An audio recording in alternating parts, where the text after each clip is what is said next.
అత్తమ్మ పొద్దుటి నుంచి టాబ్లెట్లు వేసుకోలే ఏమేసుకోలే లేండి కూర్చొని టాబ్లెట్ వేసుకుందరు. అక్క అత్తమ్మ నేను నైట్ కూడా ఏం తినలేదు. పొద్దున టిఫిన్ చేసిందా?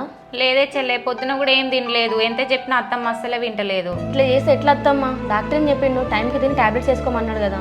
నా తిండి పాడుగాను కోడలా ఏం తినుడో ఏమో. చిన్నోడు ఎక్కడున్నాడు? నువ్వు చిన్న బావ గురించి ఆలోచించకత్తమ్మా.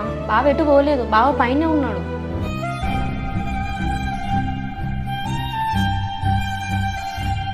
అయ్యో కోడలా, ఇంత ఎండల పైన చిన్నోడు ఎక్కడేం చేస్తాడు? పోయి కిందికి తీసుకురాపో. సరే అత్తమ్మా, నేను వెళ్ళి తీసుకొస్తాగా, నువ్వు ముందే టాబ్లెట్స్ వేసుకో. అక్క అత్తమ్మకి టాబ్లెట్స్ ఇవ్వే.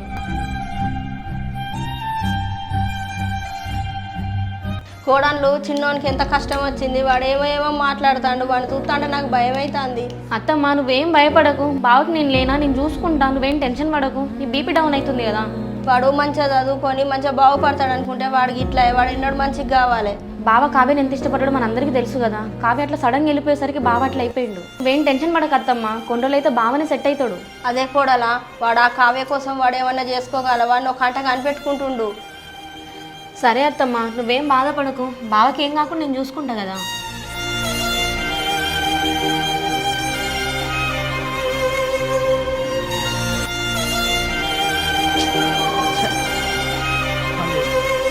కొడుక వచ్చినావా కొడుక? కార్తీక్ గారిని ఏం చేయలేదరా కొడుక? నువ్వేనా కాల్చిన భయం భయం అవుతాందిరా కొడుక. అమ్మా చెల్లె గురించి మనం ఎంత బాధపడతానో మనకంటే ఎక్కువ కార్తీక్ అంతగానే బాధపడతాండే. అవునా బిడ్డ? నువ్వు కార్తీక్ని అయితే ఏమనలేదు కదా బిడ్డ? ఏమనుడు ఎక్కడదే అమ్మ. ఆ కార్తీక్ మన చెల్లె గురించి తలుచుకొని పిచ్చోడు అయిపోతాండే.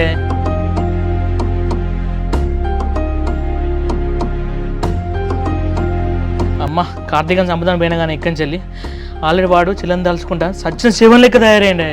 అయ్యో భగవంత, నా బిడ్డను దూరం చేసుకొని మేం బాధపడతా అంటే నా బిడ్డను తలుచుకుంటా కార్తీక్ పిచ్చోడు అయిండా. ఈ పారరాత ఎందుకు రాసినవరా భగవంత? వాళ్ళు ప్రేమించుకుంటారంటే నేను ఏజ్లా సరే అట్రాక్షన్ లే అనుకున్నానే, కానీ చచ్చిపోయేంత ప్రేమ ఉన్నదని చెప్పేసి అర్థం చేసుకోలేకపోయినా. తప్పంతా నాదేనే అసలు. అయ్యో భగవంత, నువ్వు ఎట్లా చేతివి నా బిడ్డ?